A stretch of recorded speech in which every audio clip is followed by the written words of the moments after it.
3월 13일 월요일 사무엘상 22장 1절로 10절까지 말씀입니다. 그러므로 다윗이 그곳을 떠나 아둘람 굴로 도망하며 그의 형제와 아버지의 온 집이 듣고 그리로 내려가서 그에게 이르렀고 환난당한 모든 자와 빚진 모든 자와 마음이 원통한 자가 다 그에게로 모였고 그는 그들의 우두머리가 되었는데 그와 함께한 자가 400명 가량이었더라. 다윗이 거기서 모압 미스베로 가서 모압 왕에게 이르되 하나님이 나를 위하여 어떻게 하실지를 내가 알기까지 나의 부모가 나와서 당신들과 함께 있게 하기를 청하나이다 하고 부모를 인도하여 모압 왕 앞에 나아갔더니 그들은 다윗이 요새에 있을 동안에 모압 왕과 함께 있었더라. 선지자 갓이 다윗에게 이르되 너는 이 요새에 있지 말고 떠나 유다 땅으로 들어가라. 다윗이 떠나 헤레 수풀에 이르니라. 사울이 다윗과 그와 함께 있는 사람들이 나타났다함을 들으니라. 그때 사울이 기브아 높은 곳에서 손에 단창을 들고 에셀나무 아래에 앉았고 모든 신하들은 그의 곁에 섰더니 사울이 곁에 선 신하들에게 이르되 너희 베냐민 사람들아 들으라. 이새의 아들이 너희에게 각기 밭과 포도원을 주며 너희를 천부장 백부장을 삼겠느냐. 너희가 다 공모하여 나를 대적하며 내 아들이 이새의 아들과 맹약하였으되 내게 고발하는 자가 하나도 없고 나를 위하여 슬퍼하거나 내 아들이 내 신하를 선동하여 오늘이라도 매복하였다가 나를 치려하는 것을 내게 알리는 자가 하나도 없도다 하니 그때 에돔 사람 도액이 사울의 신하 중에 섰더니 대답하여 이르되 이새의 아들이 노베 와서 아히두베 아들 아히멜렉에게 이른 것을 내가 보았는데 아히멜렉이 그를 위하여 여호와께 묻고 그에게 음식도 주고 블레셋 사람 골리앗의 칼도 주더이다. 아멘. 오늘 본문의 말씀은 기울어져가는 사울과 서서히 자리를 잡아가고 있는 다윗의 모습을 비교해서 보여주고 있습니다. 우선에 7절 이하에 사울이 어떠한 삶을 살고 신하들을 어떤 마음의 태도로 대했는지를 볼 수가 있는데요. 우선에 7절 말씀 보면 사울이 곁에 선 신하들에게 이르되 너희 베냐민 사람들아 들으라 라고 부르고 있습니다. 아마도 이때쯤에 민심이 떠나 다른 지파 사람들이 사울 왕을 떠남으로 아마도 사람들이 많이 축소되었고 이로 인하여 사울은 같은 지파 베냐민 사람들을 많이 기용했다라는 것을 7절을 통해서 충분히 추측을 해볼 수가 있습니다. 그런데 자신과 같은 지파, 가족 같은 이들을 정면으로 비난하고 있는 장면을 볼 수가 있습니다. 8절도 보면 너희가 다 공모하여 나를 대적하며 사실 그런 적이 없거든요. 아마도 사울이 자신의 상상으로 이것을 사실인 것처럼 자신의 신하들을 몰아가고 있다는 것을 8절을 통해서 볼 수가 있습니다. 중반절 이후에 보면 내 아들이 내 신하를 선동하여 오늘이라도 매복하였다가 나를 치려하는 것을 내게 알리는 자가 하나도 없도다. 아들 요나단이 신하들을 선동해서 매복하여서 사울을 치려고 하는 계획 그 자체가 없었거든요. 그런데 사울은 그렇게 생각하고 있고 그것이 사실인 것처럼 주변에 얼마 남지도 않은 베냐민 사람들을 향하여 비난하고 공격하고 있는 것을 7절 이하 8절을 통해서 알 수가 있습니다. 이 말씀을 통해서 사울의 상태가 얼마나 심각한지를 알 수가 있고 그의 병세, 이것이 정말 심각한 정도를 넘었다라는 것을 우리가 볼 수가 있습니다. 우리가 잘 아시는 것처럼 의부증, 의처증을 앓고 있는 상대 배우자들이 본인은 전혀 그렇지 않은데 의심을 받게 되므로 상당한 고통을 호소하는 것을 우리 모두가 잘 알고 있는데 아마 사울의 신하들이 그와 같은 고통을 계속 당하고 있었다라는 것을 추측을 해볼 수가 있습니다. 이 몇 구절만 봐도 사울 왕이 지금 서서히 기울어지고 있다라는 것을 알 수가 있습니다.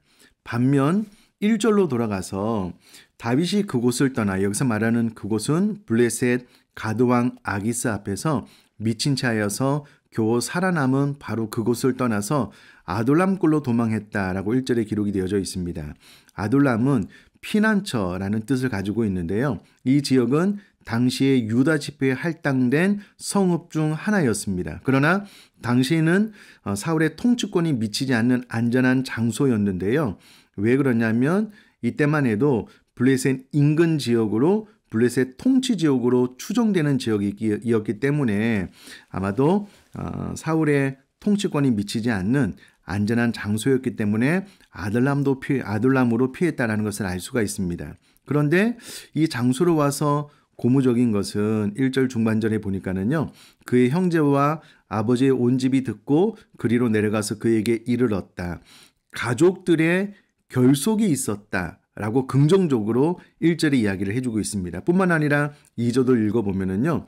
환난당한 모든 자와 빚진 모든 자와 마음이 원통한 자가 다 그에게로 모였고 그는 그들의 우두머리가 되었는데 그와 함께한 자가 400명가량이었더라 라고 기록이 되어져 있습니다. 여기서 말하는 환난당한 모든 자는 외부로부터 가해지는 압력, 압박을 당하여서 고통을 당하는 사람을 이야기하고요. 사울을 통하여 이와 같은 압력을 받은 것이 아닌가 추측을 해볼 수가 있고 빚진 자는 물질적인 어려움을 당한 자를 말합니다. 강탈당한 자를 말하는데 아닐 수도 있지만 아마도 또 사울을 통하여 그의 모든 재산에 강탈을 당하여서 물질적인 어려움을 겪은 자로도 추정을 해볼 수가 있습니다. 마음이 원통한 자는 마음이 고통스럽고 분노한 상태에 있는 사람들을 말합니다. 그런데 이와 같은 사람들이 다윗에게 모였고 다윗은 그들의 우두머리가 되었는데 그와 함께한 자가 400명가량이었다라고 기록이 되어져 있습니다. 여기서 말하는 400명은 여자, 어린아이를 제외한 성인 남자의 숫자이기 때문에 아마도 400명보다 훨씬 더 많은 숫자의 사람들이 여기서 말하는 또 모였고는 그들 스스로 모였다라는 뜻인데요.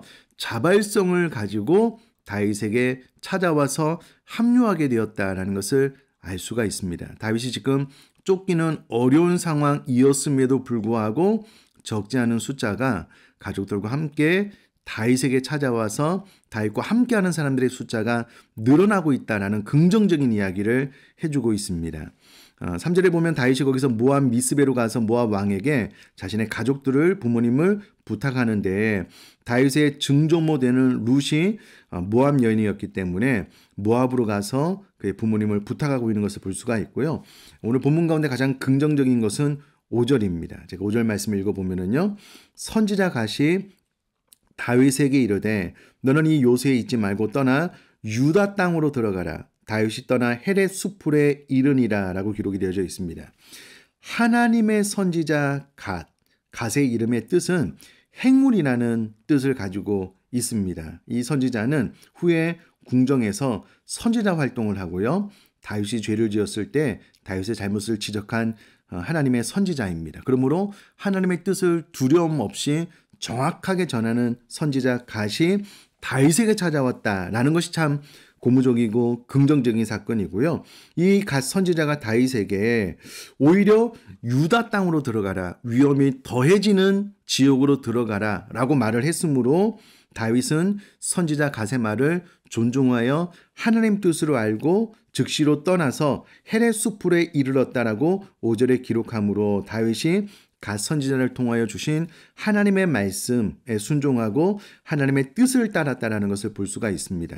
자, 1절 이하 5절까지 보면 다윗에게는 가족들이 찾아왔고 또 많은 사람들이 찾아왔고 선지자 갓까지 찾아와서 하나님의 뜻을 정확하게 전달하고 있으니 다윗은 쫓기는 상황이었지만 어떻게 보면 하나님께서 기름 부어 이스라엘 왕으로 삼으신 것을 한 단계 한 단계 계단을 밟아 올라가듯 올라가고 있는 듯한 인상을 1절부터 5절을 통해서 받고 있습니다.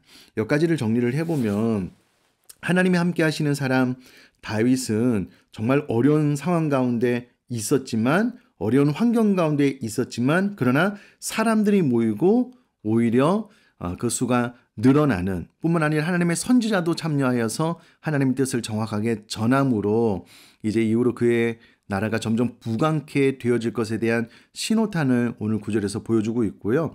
반면 사울은 이스라엘의 당시 왕이었음에도 불구하고 그의 신하들이 떠나가고 또 베냐민 사람들이 남았는데 그들을 향하여서도 비난함으로 그의 나라가 기울어져 가는 것을 오늘 본문을 통해서 볼 수가 있습니다. 그렇다면 저와 우리 사랑하는 손누림의 삶이 점점 기울어져 가는 삶이 아니라 사람들이 모이고 가족들 간의 결속이 일어나고 하나님의 뜻이 선포되어지고 그 말씀에 즉시로 순종하는 신앙의 생명력이 더해지는 삶을 살아나갈 수 있게 되기를 주님의 이름으로 축복합니다. 살아계신 하나님 아버지, 저 우리 사랑하는 손누님들이 행여라도 사울처럼 위치는 좋지만 점점 기울어져 가는 삶이 아니라 비록 환경은 어려웠지만 사람들이 모이고 가족들이 결속하고 하나님의 말씀이 선포되어지고 그 말씀을 그대로 따르고 순종하는 영적으로도 부강해지는 삶을 살아나갈 수 있는 복과 은혜를 허락하여 주옵소서. 감사드리며 예수님의 이름으로 기도드립니다. 아멘.